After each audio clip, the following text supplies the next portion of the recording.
अरुण पद्धति, ठीक है, ये अरुण टेक्निक बोल लो इसको। अरुण जो शब्द है, इसका क्या मतलब होता है? नाम होते हैं ना लोगों के, सूर्य अरुण सर। शर्मा। सूर्य। सूर्य है सूर्य ना। सर। ठीक है, अरुण का सूर्य मतलब सर। सूर्य। ठीक है। एक छोटा सा मंत्र भी है, ओम अरुणाय नमः। तो जब हमें करते हैं तो हम सूर्य की प्रे कर रहे होते हैं। तो इसको समझिए बात को कि अरुण, जब आप इसको स्टोरीज के फॉर्म में समझोगे, जब वेद पुराण आप पढ़ेंगे ना पौराणिक चीजों में, तो अरुण का मतलब क्या है कि सूरज जब उगता है, सूर्य के उगने से पहले आप देखते हो एक एक आपको ललीमा दिखाई देती है उगने से पहले, है ना, एक अच्छा। आपको अच्छा। ऑरेंजिश गोल्डनिश कलर का आपको एक टोन दिखाई देगा उसके जस्ट उगने से पहले, है ना। लोग उसको साइट सीइंग करने भी जाते हैं सुबह सुबह उठ के। तो वो जो शेड जो पहले सूर्य उदय होने से पहले आपको जो दिख रहा है, ललीमा, है ना, जो आसमान में जो सबसे पहले आता है ना, उसको उषा भी हम लोग बोलते हैं। ठीक है, तो सूरज के उगने से पहले जो उषा या ललीमा जिसको हम बोलते हैं ना, गोल्डनिश जो कलर है, वो है अरुण। तो सूरज का जो पूरा प्रकाश आने से पहले जो हल्की सी रोशनी जो आपको आसमान में दिख रही है ना, वही हमारा अरुण हम लोग बोलते हैं। और ज्योतिष में हम लोग समझते हैं कि जो अरुण है ना, वो सूर्य देव का जो सारथी है, जो सूर्य देव का जो रथ चला रहे हैं, उनका नाम क्या है? गरुड़ ही है। सूर्य देव का जो रथ गरुड़ जी। चलाते हैं, अरुण नाम है ना। जी जी। ये बात, गरुड़ जी के बाद। हाँ जी। हाँ, गरुड़ के फादर, हाँ वो ठीक है। मतलब है वही ना सारथी, जो रथ जी चलाने जी वाले, जो 7 घोड़ों का रथ चलाते हैं, वो अरुण। मतलब कि सूर्य एक अलग एंटिटी है ना, और अरुण एक अलग है। क्लियर? तो इसीलिए अरुण को सूर्य बोलना ये सही नहीं है, दोनों हम अलग अलग समझ रहे हैं। अभी दोनों मिक्स हमें क्यों लगते हैं? क्योंकि ऑब्वियसली सूर्य उग रहा है तो हम समझते हैं कि सूर्य उग रहा है, करेक्ट। वो जो लालिमा को भी हम सूर्य से जोड़ लेते हैं। तो ऐसे ही सेम, जब सूर्य का रथ चल रहा है तो हम लोग उस पूरे रथ को, 7 घोड़े को, सबको मिला के हम बोल रहे हैं सूर्य। तो उसमें कोई गलती नहीं है, वो ठीक है ना। बट फिलहाल हमें इस टेक्निक को अगर समझना है तो आपको समझना पड़ेगा दो अलग अलग चीजें हैं, है ना। एक है सारथी, अरुण। तो ज्योतिष में हमारे पास एक बहुत अच्छा एक ग्रंथ है, जिसको कर्म विपाक संहिता नाम सुना होगा सबने। जो ओरिजिनल जो कर्म विपाक संहिता है, ज्योतिषीय ग्रंथ जिसको हम बोलते हैं ना, वो है अरुण और सूर्य के बीच में संवाद। उसमें अरुण सूर्य से पूछते हैं किन किन कर्मों का क्या क्या लेखा जोखा क्या है, तो वो सूर्य उनको जवाब देते हैं। आई थिंक ये गरुड़ पुराण में इसका उल्लेख भी है। इस पर्टिकुलर पोर्शन को, इसको कर्म विपाक संहिता भी बोलते हैं हम लोग। इसका ज्योतिष में भी अपना एक सिग्निफिकेंस है। तो इसे अरुण और सूर्य संवाद के नाम पे ना हमारे पास बहुत सारे ऐसे ग्रंथ हैं जो बहुत अच्छी हैं, पढ़ना चाहिए। ठीक है, तो आप समझो कि इसको ज्योतिष में इसका क्या सिग्निफिकेंस है, अरुण और सूर्य का। तो सूर्य के निकलने से पहले अरुण का उदय होता है। सूर्य उदय होने से पहले हमको अरुण का दर्शन पहले होता है। तो आपके लाइफ में भी सूर्य जब एक्टिवेट होगा, उससे पहले अरुण का एक्टिवेशन होता है। एक और स्टेप में सिंप्लीफाई करता हूँ। सूर्य से पहले अरुण है, मतलब कि सूर्य कुंडली में आपके जहां भी बैठा होगा ना, उससे 12th हाउस जो भाव है उसको अरुण भाव बोलते हैं। जैसे मान के चलिए, अगर मेरा सूर्य धनु राशि में है, फर्स्ट हाउस में, क्योंकि मेरा धनु लग्न है तो फर्स्ट हाउस में सूर्य है, तो अरुण भाव कौन सा हो गया मेरा? 12th house, score Scorpio. Scorpio. तो सेम उसी सेंस में ये जो अभी हम चार्ट हम लोग देख रहे थे, यहाँ पर सूर्य कहाँ बैठा है हमारा? वर्गो में से। कन्या में। दोनों में। तो कन्या इस राशि। ये सूर्य कन्या में है, तो अरुण भाव हमारा कौन सा हो गया? सिंह राशि। लियो। Fourth house. सिंह, 4th हाउस। सब अपना अपना अरुण भाव निकाल सकते हैं आप, है ना। ये हमारा हो गया, इसको बोलते हैं अरुण भाव यानी अरुण हाउस। तो मतलब कि कोई भी अगर बड़ा बदलाव या रिजल्ट जो सूर्य की वजह से आना है आपके जीवन में, है ना, आने से पहले कोई आपको ना हल्का सा संकेत आपको मिलेगा, आपको हिंट मिलेंगे अपने जीवन में। और जब वो हिंट आपको दिखाई दे, समझ लेना कि वो हिंट गुजरने के बाद जो नेक्स्ट इवेंट होने वाला ना, वो सूर्य वाला है। इट मीन्स कि मेरे जीवन में जब थोड़े थोड़े एक्सपेंसेस स्टार्ट हो जाएंगे, है ना, थोड़े से हॉस्पिटल विजिट स्टार्ट हो जाएंगे, है ना, और जब ये विजिट हो गया, खत्म हो गया, ठीक है, एक्सपेंसेस हो गए, खत्म हो गए, उसके बाद नेक्स्ट इवेंट जो होगा मेरा, वो तय है कि वो सूर्य वाला इवेंट होगा, सूर्य लग्न में जो बैठा है। सूर्य लग्न में सजिटेरियस साइन के जो रिजल्ट होंगे, वो मुझे एक्सपीरियंस हो उससे पहले मुझे हिंट मिल जाएगा। और जब हिंट मिल गया तो इट मीन्स कि आई एम प्रिपेयर, है ना, अब उसके अकॉर्डिंग मैं तैयारी करूंगा रिजल्ट सूर्य की। समझ में आ रही है? दूसरा इसका मतलब समझना कि सूर्य को, सूर्य का कोई भी उपासना, कोई भी रेमेडी आप करोगे, ज्योतिषीय उपाय, सूर्य का रेमेडी 100% सक्सेसफुल तब तक नहीं होता जब तक अरुण को भी आप उसमें ना शामिल करो। तो आप सूर्य के कोई भी उपाय करते हो एटलीस्ट में ओम अरुणाय नमः भी जरूर डालें। आप सूर्य अर्घ्य भी करते हो ना, तो अरुण को स्मरण करके अर्घ्य डालना उसमें। सूर्य अष्टोत्तर जब आप पढ़ेंगे, अब अष्टोत्तर क्या है कि ग्रह के लिए, 9 ग्रहों के लिए सबसे अच्छा उपाय है ना। बीइंग अ ज्योतिषी, आप लोग ज्योतिष पढ़ रहे हैं, आप लोग क्या करो कि सूर्य, इसको आप चाहो तो इसी महीने से आप लोग स्टार्ट करें। 9 ग्रहों के 9 अष्टोत्तर इकट्ठा करें, नेट पे आपको मिलेंगे। नहीं मिलेंगे तो मैं अरेंज करके आपको देता हूँ, पर कोशिश करो पहले खुद निकालें। तो जैसे अभी इस महीने क्या चल रहा है, सूर्य हमारा वर्गो में है, गोचर में। ठीक है, सूर्य वर्गो में हमारा गोचर कर रहा है। वर्गो साइन किसका है, बुध का। तो बुध का अष्टोत्तर आप निकालें। अष्टोत्तर का मतलब कि बुध के 108 नाम। विष्णु सहस्त्र नाम सुना होगा सबने, विष्णु के 1000 नेम्स, सर। है ना।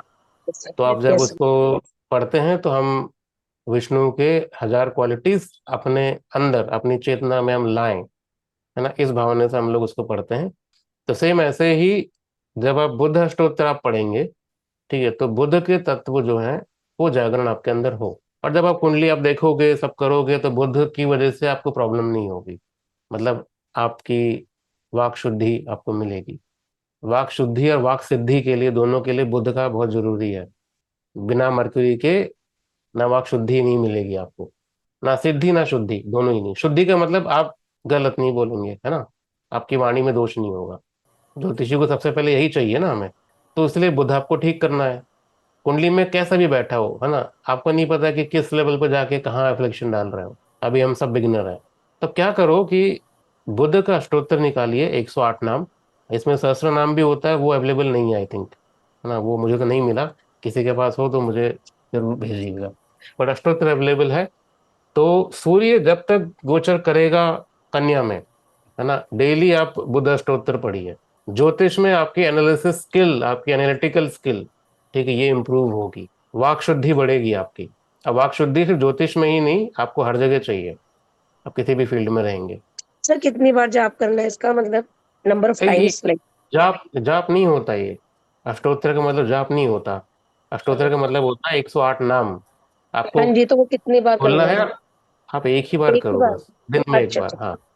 ठीक है, शाम को अपना दिन में एक बार कर लो। सर आप एक और ज्यादा प्रैक्टिस करना चाहते हो, और ज्यादा इसको चाहते हो कि और इम्पैक्टफुल हो, तो बुद्ध का जब हो रहा चलेगा, ठीक है, सर तब करो, है ना। तो समझ में आ रही बात सबको। और हमें या तो अष्टोत्तर बोलेंगे। ठीक है।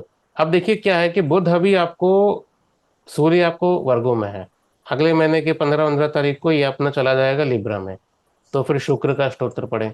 फिर उसके बाद 14-15 तारीख को फिर सूर्य हमारा चला जाएगा स्कॉर्पियो में। मतलब अक्टूबर में यहाँ के, नवंबर में यहाँ कहीं आ जाएगा, ऐसा कुछ। ठीक है। तो स्कॉर्पियो में आ गया तो मंगल अष्टोत्तर पढ़ेंगे। तो ऐसे क्या होगा कि साल भर में आप ना सारे अष्टोत्तर कर लोगे आप, है ना। बहुत बार 2 बार रिपीट होंगे, है ना, दो दो राशियां हैं, कोई दिक्कत नहीं, उसी सीक्वेंस में चलो। ये एक साधना है अपने आप में। ठीक है, सूर्य ड्रिवन, सूर्य की वजह से आप कर रहे हो ना। सूर्य जहां जहां राशि में गोचर करेगा, उस मंथ आप उस ग्रह के तत्वों को जगा रहे हैं। उस ग्रह के तत्वों को तो जगाएंगे जगाएंगे, वो राशि का भी आपका तत्व एक्टिवेट होगा। प्रिया के लिए सर श्री आदित्य स्तोत्र होता है या कुछ और होता है? सूर्य के लिए आदित्य हृदय स्तोत्र भी है, सूर्य मंडल स्तोत्र भी है, जो भगवान कृष्ण ने दिया था। हम्म। आदित्य हृदय स्तोत्र जो भगवान राम को दिया गया था, है ना, अगस्त्य मुनि के द्वारा। सूर्यमंडल स्तोत्र आता है जो महाभारत में वर्णन है, जो कृष्ण ने दिया था, भगवान कृष्ण ने। तो वो भी बहुत प्रभावी है। तो वो दोनों बहुत सूर्य के लिए बहुत इंपॉर्टेंट है, वो कर सकते हैं। अदर देन दिस, सूर्य अष्टोत्तर भी है, वो भी कर सकते हैं। एक जी। चाक्षुषी विद्या मंत्र आता है, वो भी किया जा सकता है। चाक्षुषी विद्या जनरली वो आईसाइट को इम्प्रूव करने के लिए है ना, क्योंकि सूर्य हमारे आंखों का कारक है। कारक है। तो अगर आपकी आईसाइट प्रॉब्लम्स और ऐसे कुछ है ना, चक्षु ओके। मतलब आई, है ना, तो चक्षुषी विद्या इसको हम बोलते हैं। सर बुध के लिए गणपति अथर्वशीर्षम भी कर सकते हैं ना? हाँ, कर सकते हैं। गणपति अथर्वशीर्ष जनरली केतु के लिए होता है, वो केतु का वो ग्रह है, देवता है। बुध के लिए विष्णु का होता है। अदरवाइज गणपति अथर्वशीर्ष, अच्छा, गणपति अथर्वशीर्ष का आपने नाम लिया आपने, तो मैं बता दूं कि गणपति अथर्वशीर्ष देखो, वो ऐसे अगर आप लोग कर पाते हैं सब ना, तो कुछ करो ना करो, बट गणपति अथर्वशीर्ष जरूर करिएगा सब। ठीक है, क्योंकि प्रधान देवता गणपति हैं ज्योतिष के। आप लोग सब बिगनर हैं, तो अगर आप इस सब्जेक्ट पे मास्टरी चाहते हैं, ठीक है, तो अष्टोत्तर तो ठीक है, करें करें, बट साथ में गणपति अथर्वशीर्ष का पाठ जरूर करें।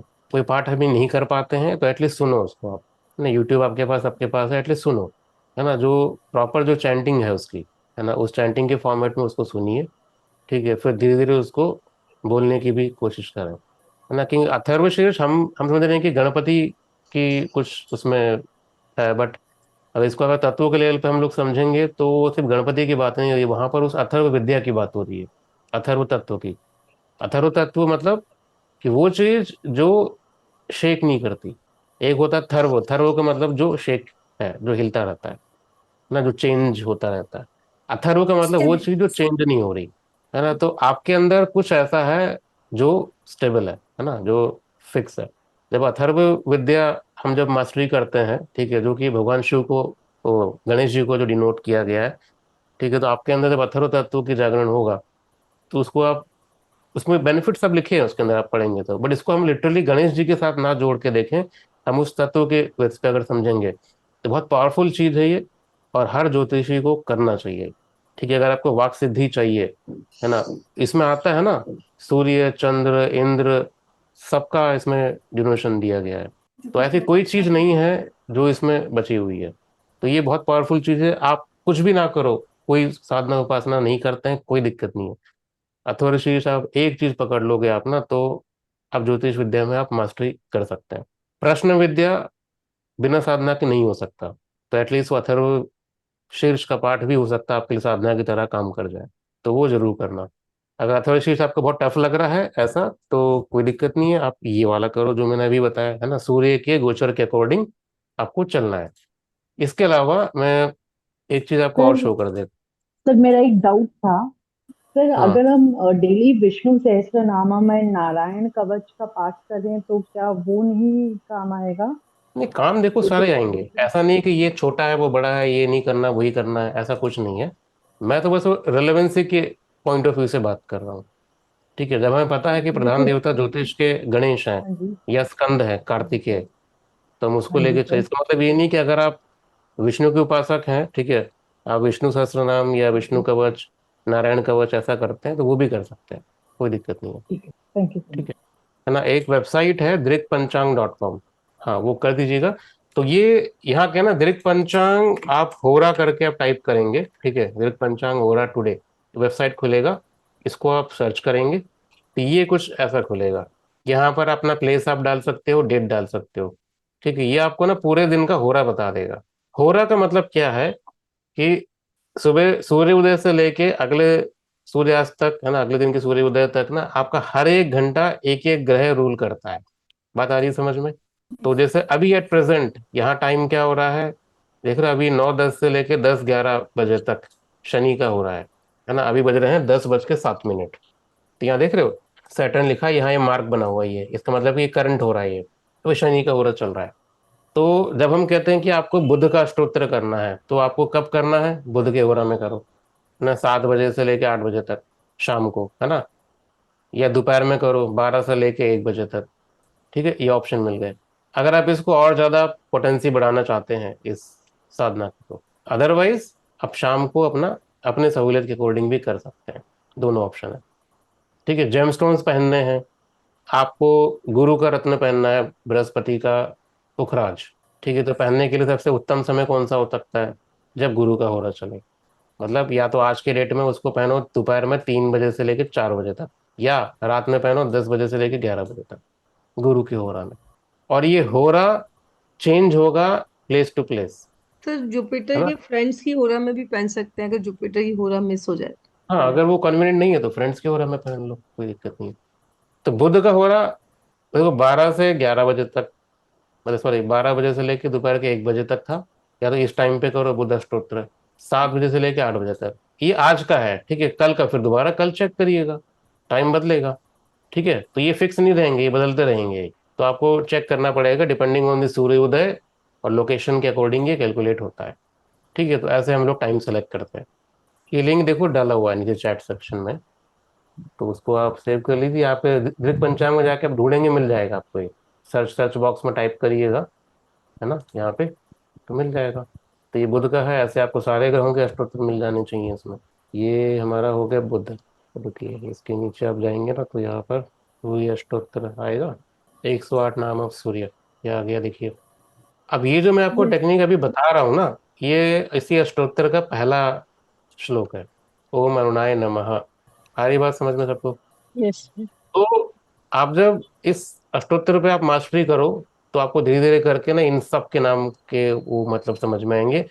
और आपको बाद में जान के आपको बड़ी खुशी होगी कि ये सारे नाम से आप एक टेक्निक बना रहे हो। मैं आने वाले सेशंस में बताऊंगा ये जो ओम शरण्याय नमः, जो शरण्याय जो बोला गया है, शरण देने वाला है ना, ऐसा देवता के फॉर्म में इसको, इसका क्या मतलब है, इसको कैसे यूज करें हम, ये हम समझेंगे। पर फिलहाल अभी आपको अरुणाय नमः का समझ में आया। यहाँ अरुण देवता की बात हो रही है। अरुण मतलब वो जो सूर्य देवता से पहले अपने को प्रेजेंट करते हैं। तो आपके जन्म कुंडली में जहां भी सूर्य बैठेगा, वहां से 12th हाउस का जो भाव है वो अरुण भाव होता है। इतना अगर आपको समझ में आ गया ना, तो अब इसका समझो कि इसको कैसे हम लोग यूज करें इसको। तो मान के चलिए कि जैसे सूर्य अगर फर्स्ट हाउस में, जैसे मैंने बताया कि सूर्य फर्स्ट हाउस में है, तो आप देखोगे कि ना कि जब वो सूर्य फर्स्ट हाउस एक्टिवेशन में हो, उससे पहले अरुण सिग्नल देना शुरू कर देते हैं। सिग्नल कैसे देंगे? आपको ना थोड़ा आइसोलेशन सा फील होने लगेगा, आपको अकेलापन फील होने लगेगा, आपको नींद ज्यादा आएगी, आप मंदिर जाना, अस्पताल जाना, ये जाना, आपको ज्यादा आपके चक्कर लगने स्टार्ट हो जाएंगे। जब ये सब चीजें हो जाए तो मतलब क्या है कि आपका 12th हाउस एक्टिवेट हो रहा है। उसके बाद आपके जीवन में सूर्य के जो रिजल्ट है उसका अवतरण होता है। सर ये सूर्य लग्न में होगा तभी होगा ना? ये सूर्य लग्न में होगा तब, है ना। सूर्य अगर सेकंड हाउस में है या थर्ड हाउस में, मान, सेकंड नहीं थर्ड का लेते हैं, है ना। सूर्य अगर थर्ड हाउस में है, तो सूर्य थर्ड हाउस के रिजल्ट मिले उससे पहले ना घर से कोई आपको, ना घर में आपकी कुछ जरूरत शुरू हो जाएगी, खर्चा होना शुरू हो जाएगा। समझ रहे हैं? क्यों? क्योंकि सेकंड हाउस आपका एक्टिवेट हो रहा है, जो कि कुटुंब यानी जो फैमिली का दिखा रहा है। तो फैमिली से रिलेटेड इवेंट सेकंड हाउस में। और क्या होता है? वाणी। खाना, है ना, बैंक बैलेंस, खाना, वाणी। आपकी वाणी। तो वाणी का आप अत्यधिक यूज करना शुरू कर दो, या वाणी से मिस्टेक करना शुरू कर दो, डिपेंडिंग ऑन आपका सेकंड हाउस कैसा है। अगर रिफ्लेक्शन में दिख रहा है तो आप गलतियां करोगे, अगर वेल प्लेस्ड है तो वहां पर आप अच्छे काम करना शुरू कर दोगे। जब सेकंड हाउस की चीजें आप करने लग जाओ तो समझ जाना नेक्स्ट इवेंट आपका सूर्य वाला होने वाला है कुछ ही दिनों में। सर तो इन कोई दैट दशा केस वशा की जरूरत अगर नहीं है, ये जस्ट एक सिम्टम है कि सिम्टम आपको दिखा तो मतलब उसका सारथी का अवतरण हो चुका है, अब नेक्स्ट सूर्य भगवान आने वाले हैं। अगर किसी का जब सेकंड हाउस में, इट मींस कि फर्स्ट हाउस के इवेंट हेल्थ रिलेटेड भी हो सकता है, गुड भी हो, मतलब हाँ, पॉजिटिव में होगा तो, क्योंकि हाँ, ओवरऑल जो फर्स्ट हाउस फिजिकल। के इवेंट होने शुरू हो जाएंगे ना, आपके फिजिकल बॉडी पे कुछ इम्पैक्ट दिखना शुरू हो जाए, है ना, आपको मानसिक लेवल पे कुछ चीजें हो जाए, मतलब आप अपने ऊपर जब आप चीजों पे आप महसूस करना शुरू कर दोगे ना, सेल्फ लग्न मतलब क्या है, सेल्फ, या कोई ग्रह उसमें बैठा है तो उसकी प्रॉपर्टीज जब आपको दिखनी शुरू हो जाए, तो समझ जाना कि जब वो सारी चीजें निपट जाएंगी फिर सूर्य सेकंड हाउस एक्टिवेट हो जाएगा। तो बहुत लोग क्या करते हैं ना, इसको एज अ रेमेडियल ट्रीट करने लगते हैं।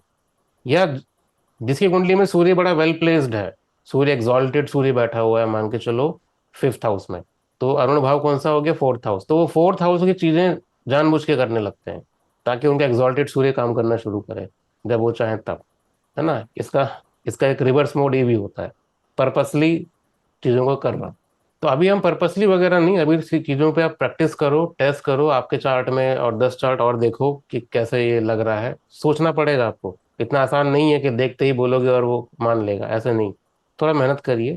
टेक्निक समझ में आ रहा है सबको? आसान है, कोई कॉम्प्लेक्स नहीं है ये। तो सर मैं उसकी कोई लेंथ होगी क्या कि कितने टाइम तक वो एक्टिव रहेगा या कितने टाइम के बाद वो एक्टिव रहेगा, वो पता कर सकते हैं क्या? जब 12th वाले इवेंट आपके घटने शुरू हो जाएंगे, ठीक है, वो होंगे, वो खत्म होंगे, वो खत्म हो जाएगा जब, तब सूर्य एक्टिवेट होगा। तो डिपेंड करता है कि 12th वाले इवेंट किस तरीके के इवेंट है। अगर वो इवेंट मान के चलिए कि कोई हॉस्पिटलाइजेशन है, भगवान ना करे हॉस्पिटल में एडमिट हो गए हम लोग, हम्म। अब जब तक वहां से डिस्चार्ज नहीं होगे सूर्य एक्टिवेट नहीं होगा, ये है कहने का मतलब। अच्छा, जैसे आपने सेकंड हाउस का एग्जांपल दिया, खर्चे होंगे, तो हम डे टू डे तो हमें लगता ही है मोस्टली कि खर्चे हो नहीं रहे नहीं, हैं डे टू घर डे के पे। खर्चे नहीं, ऐसे थोड़ी है कि आप दूध लेने जा रहे हैं, नहीं, गोलगप्पे खा रहे हैं, वो भी जोड़ मतलब वो लोगे, नहीं। काफी लंबे ड्यूरेशन तक मुझे नहीं, लग रहा है कि खर्चे हो रहे हैं। हाँ, तो वो नोटेबल जब खर्चा। जब हाँ आपको फील हो कि यार अब खर्चा हो गया ज्यादा, है ना, जब हाँ ऐसा लगे हाँ। ना तब समझना कि हाँ ये सेकंड हाउस वाला हुआ है। अच्छा, और वो जो कम होना शुरू हो जाए या रेगुलर में हाँ, आ जब जाए वो, तो जैसे मान के चलो कि कुछ घर में आपका एसी खराब हो गया, हम्म अब लग गए 30-40 हजार रुपए उसमें, है ना। हम्म हम्म अब आपको एक एट ए टाइम चला गया, खर्चा हो गया, आपको दिख गया, ठीक है, खत्म हो गया, खर्चा हो गया, सब हो गया, निपट गया, आपने नया भी ले लिया, अब सूर्य एक्टिवेट होगा नेक्स्ट। ओके ठीक है, ऐसा। तो ये इसलिए मैं बोल रहा हूँ ना, आप इसको फिक्स मत मानिएगा कि ये होगा ऐसे ही होगा, ऐसा नहीं, आपको देखना पड़ेगा वो, है ना, डिपेंडिंग ऑन द कॉन्टेक्स्ट। हम्म इसलिए आपको ये चार्ट पे आप चेक करो, आप देखो, समझो, तो आपको धीरे धीरे समझ में आना शुरू हो जाएगा कि टाइमिंग कैसे इसमें हो रहा है। क्योंकि ना इसमें मैं गोचर यूज कर रहा हूँ, गोचर मैं भी करा नहीं सकता, आप लोग गोचर आता नहीं है, ठीक है। दशा हम यूज कर नहीं रहे, कुछ नहीं यूज करना है, सिंपल ऑब्जर्वेशन है ये। ऑब्जर्व करिए कि जीवन में क्या घट रहा है, इस घटने के बाद ये होगा। तो अभी हम खाली सूर्य का बता रहा हूँ, ऐसे हम बाकी ग्रहों का भी आगे एक एक करेंगे जब मौका आएगा तो। हाँ। सर अगर सूर्य के साथ तीन चार ग्रह हो, दो तीन ग्रह भी बैठे हो, तो फिर कैसे पता चलेगा कि कौन से, मतलब उसका 12th हाउस किसका इम्पैक्ट आ रहा है? तो सूर्य के साथ अगर बैठा हो 2-3 ग्रह, ऐसा, हम्म अगर सूर्य के साथ अगर ग्रह बैठे हैं ना, कोई दिक्कत नहीं, उसका उसका 12th पहले एक्टिवेट होगा, है ना। वो होने के बाद सूर्य के साथ साथ वो सारे ग्रह काम करेंगे फिर। उसके लिए आपको योग को बताना आना चाहिए पहले, है ना। तो हम वो सीखेंगे कि योग जब 2-3 ग्रह साथ बैठेंगे तो उसको हम लोग कैसे इंटरप्रेट करें, तो वो आप वो भी कर लोगे फिर। वो तो हमें सीखना सर पड़ेगा ना एकदम। यहाँ पर भी सर डिग्री वाइज वो चीजें होंगी फिर हाँ बिल्कुल मतलब होंगे, बेटर। डिग्री वाइज ही सर चलेंगी। एक सूर्य उपासना की बात कर रहे थे, जैसे कि सूर्य को जल देते हैं, तो ऐसा हम्म। कुछ होता है कि कंडीशंस में सूर्य को जल नहीं देना चाहिए अपने चार्ट में, सूर्य की पोजीशन वगैरह को, ऐसा कुछ है? नहीं, ऐसा कुछ नहीं है। ठीक है, अच्छा, ठीक है, ये आपने अच्छा क्वेश्चन पूछा, तो मैं बता दूं कि कुछ चीजें जब हम लोग उपाय के नाम पे हम लोग करेंगे, ठीक है, तो अभी एक नया तरीके का सिस्टम चालू हुआ है कि ये करोगे तो अगर कुंडली में अगर ये कुछ ऐसा है तो आपको उल्टा भी हो जाता है। तो हमने उसमें अर्घ्य भी जोड़ दिया, सूर्य अर्घ्य भी, सूर्य अर्घ्य करना। फिर उसमें कुछ उपाय ऐसे हैं कि मंदिर मत जाना, कुछ उपाय ऐसे होंगे कि आपके चार्ट में ऐसा कुछ है तो पानी मत पिलाना किसी को। और हमने हमने इनको उपाय बना रखे हैं, या इसको हमने बना रखे हैं ऐसे कर्म कि आपको करने हैं जो नहीं करना है। तो वैदिक ज्योतिष की हम बात करते हैं, ठीक है, अगर आप वैदिक ज्योतिष आप फॉलो कर रहे हो, है ना, तो आप ये सब चीजें मत मानना, ऐसा कुछ नहीं होता है। ठीक है, वैदिक ज्योतिष में बार बार चीजें बोली गई हैं, वरामिहिर से लेके पराशर ऋषि तक, है ना। सूर्य ग्रहों में सूर्य प्रधान देवता है ज्योतिष का। अगर आपको सूर्य को, आप सूर्य उपासना करनी है तो सूर्य अर्घ्य देना उस उपासना का पार्ट है। तो ऐसा कुछ नहीं है कि सूर्य अगर आपका एग्जॉल्टेड होगा तब भी अर्घ्य दोगे, आप डेबिलिटेशन होगा तब भी दोगे, एनिमी साइन में होगा तब भी देना पड़ेगा। सूर्य अर्घ्य देना, ना सूर्य के दान करना, ये कभी भी बैकफायर नहीं करेगा। तो इसीलिए देखो, उपाय उपाय के नाम पे सब लोग एक चीज आप बिल्कुल दिमाग में बैठा लो कि वैदिक उपाय, हम लोग वैदिक उपाय उसको बोलेंगे जो नेचर सपोर्टिंग हो, जो प्राकृतिक हो, प्रकृति के इवोल्यूशन में उसकी हेल्प करती हो। आप कुछ ऐसा उपाय कर रहे हो जो कि सेल्फिश, जो सेल्फ सेंटर्ड उपाय है, समझ रहे हो, कि सेल्फ सेंटर्ड उपाय। कोई प्यासा आ रहा, पानी नहीं पिला रहे हो, क्यों? क्योंकि आपकी कुंडली में कुछ ऐसा योग बन रहा है। वो सेल्फ सेंटर्ड चीजें हैं, वो नहीं करना है ऐसा। ठीक है, तो प्राकृतिक और प्रकृति से जुड़ी हुई चीजें होंगी, वो वैदिक उपाय सारे ऐसे ही होंगे। हम जब दान करेंगे तो दान का क्या प्रोसेस होता है, ठीक है, वो क्यों कर, जो ज्योतिष के एंगल में दान की हम बात करते हैं, जनरल दान नहीं, है ना। आध्यात्मिक लेवल पे हम दान कर रहे हैं, सब कर रहे हैं, वो एक अलग चीज है। ज्योतिष में जब आप दान करोगे, आप उसका एक अलग मतलब होता है। अब देखना, अब जो मैं डेफिनेशन बताऊंगा दान का ना, तो बहुत को उसमें प्रॉब्लम होगी, ठीक है, तो इसलिए मैं वो डिस्कशन नहीं करता, साइंस ऑफ रेमेडीज कोर्स के लिए बचा के रखता हूँ कि रेमेडियल कोर्स में बच्चे मेंटली प्रिपेयर रहते हैं, तो वो समझ जाते हैं, ठीक है। तो अब समझना कि जब हम बात करते हैं, क्योंकि आपने एक टॉपिक उठाया है तो इस पे क्लियरिटी सबको मिलनी चाहिए, है ना। तो दान जो है, ज्योतिष में हम लोग बोलते हैं कि दान हमें उनको करना चाहिए जो पात्र हो। पात्र का मतलब कौन है यहाँ पे, उससे पहले भी समझना कि जितने भी आप दान पढ़ोगे ना ज्योतिष में, तो वो दान बोले जाएंगे ब्राह्मणों को दो, मंदिर में दो। कोई दान आपको ऐसा नहीं मिलेगा जो ये लिखा होगा कि गरीब को दो। समझ रहे हो बात आप कर्म विपाक संहिता पढ़ो, आप सब छोड़ो ना, आप ज्योतिषी क्या बोलते हैं सब छोड़ो, आप सोचते हैं कि पराशर ऋषि को भी कुछ नहीं आता, उनका भी छोड़ दो। तो भगवान शिव जब बोलते हैं कि तुम्हारे में ये प्रॉब्लम है, ये है, तो तुमको ब्राह्मणों को, है ना, सोना देना है। क्यों? भगवान शिव भी तो बोल सकते थे ना कि ब्राह्मणों को मत दो, उनके पास तो बहुत है ना, वो खाते पीते घर से हैं, उनको मत दो, आप गरीब को दो। बट ये नहीं लिखा जाता वहां पे। वहां वो बड़ा स्पष्ट उन्होंने उल्लेख किया है कि ब्राह्मणों को दो। और लास्ट में लिखते हैं कि योग्य को देना है। योग्य की जब बात आती है तो फिर वहां पर वो ब्राह्मणों का नाम जिक्र कर देते हैं। अब यहाँ बड़ी प्रॉब्लम होती है। तो उसमें हमारा हमारा हमारा वो सेल्फ स्टीम और वो हमारे जो थॉट हैं वो चलते हैं कि नहीं, क्यों क्यों दें, हम तो जरूरतमंद को देंगे, है ना, जो जरूरत है। टेक्निकली सही भी लगता है ना, जो सड़क पे चल रहे हैं, कोई गरीब बैठा हुआ है तो उसको दे दें खाने को। यही तो हो रहा है ना। भगवान शिव पे जल क्यों चढ़ाना है, दूध क्यों चढ़ाना है, इससे बेटर है कि जो बाहर बैठा है उसको दे दें पीने को। ऐसे लॉजिक चल रहे हैं।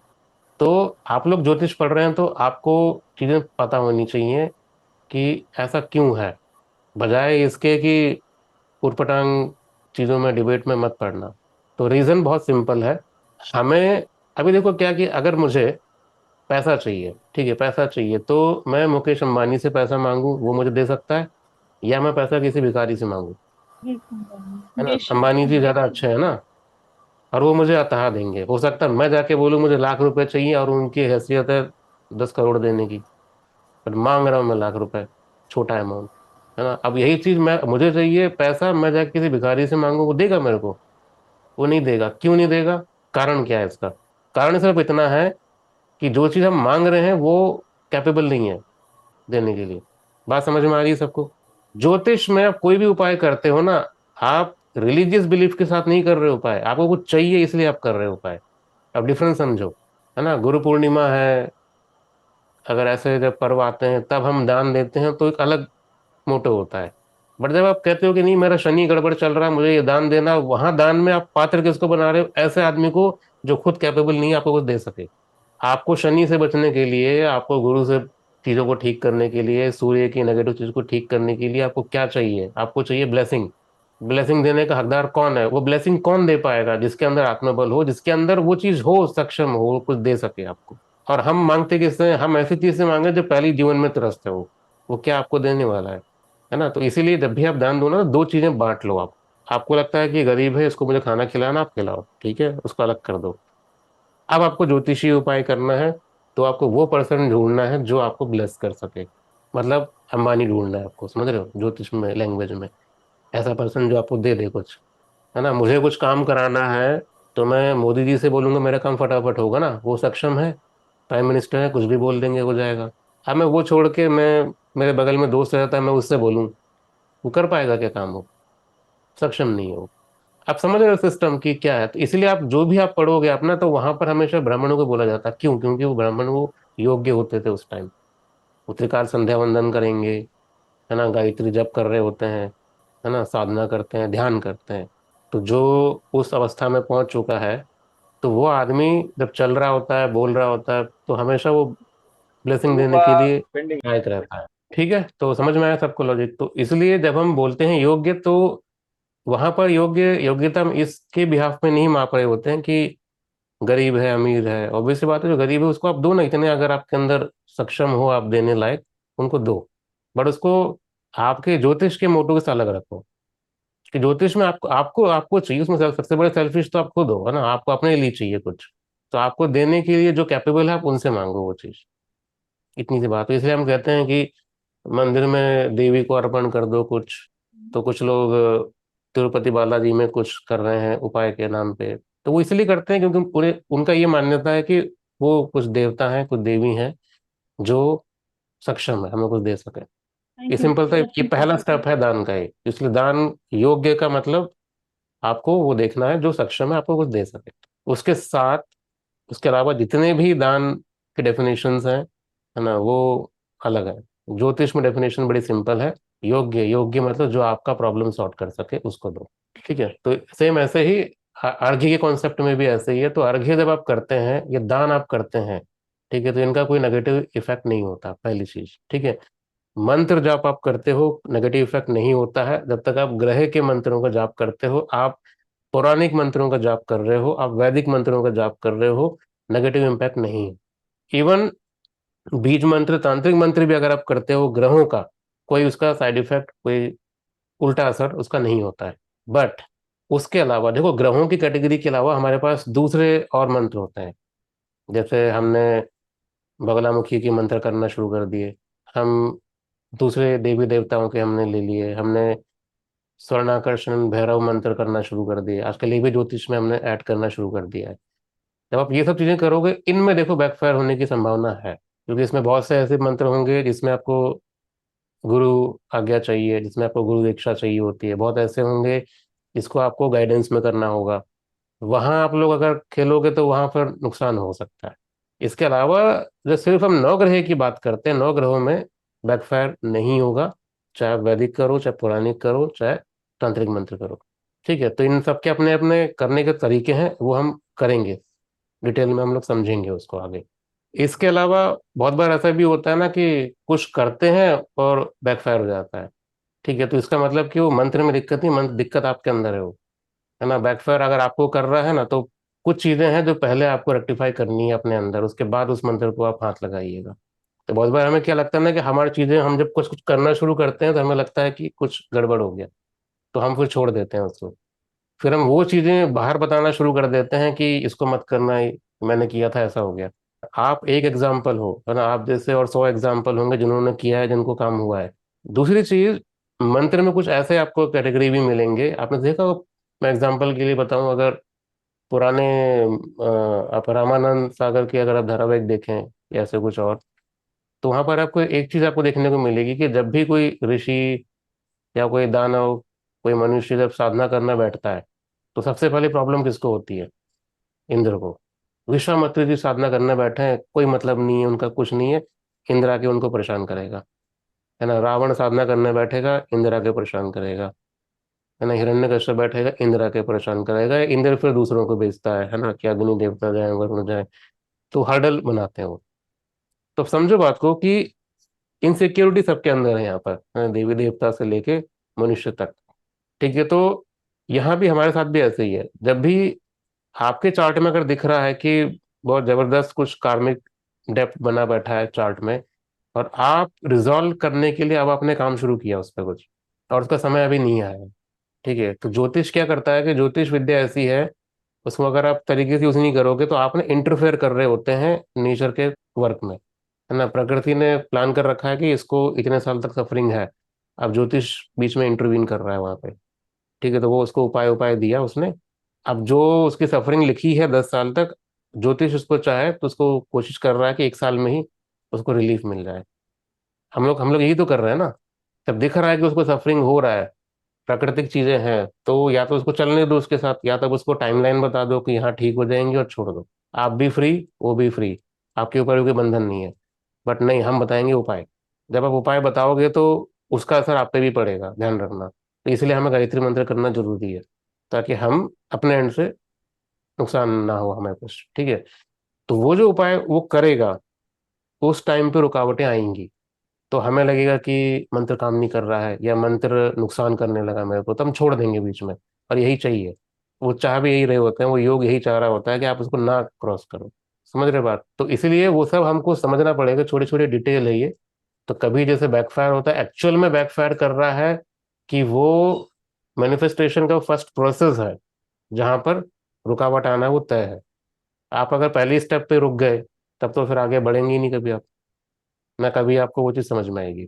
ठीक है, तो वो सब चीज़ें ना आपको समझ में आनी चाहिए, आपको बीइंग अ ज्योतिषी आपको पता होनी चाहिए कि आप क्या करते हैं, क्या नहीं कर रहे हो, क्या रिकमेंडेशन देनी है, क्या नहीं देनी है। तो इसलिए वैदिक उपाय में जो भी होगा, जब तक मंत्र की बात होगी, दान की बात होगी, है ना, उसमें कोई नुकसान नहीं है। स्पेशलाइज मंत्रों को छोड़ के, ये रत्न को छोड़ के। ठीक है, रत्न क्योंकि नेगेटिव असर कर सकते हैं अगर आपकी असेसमेंट गलत है तो। ठीक है, तो वहां हमें थोड़ा सा ध्यान रखना पड़ता है। कुछ यंत्र होंगे जहां हमें ध्यान रखना पड़ेगा, उसको छोड़ के बाकी में कोई नुकसान नहीं है, कर सकते हैं।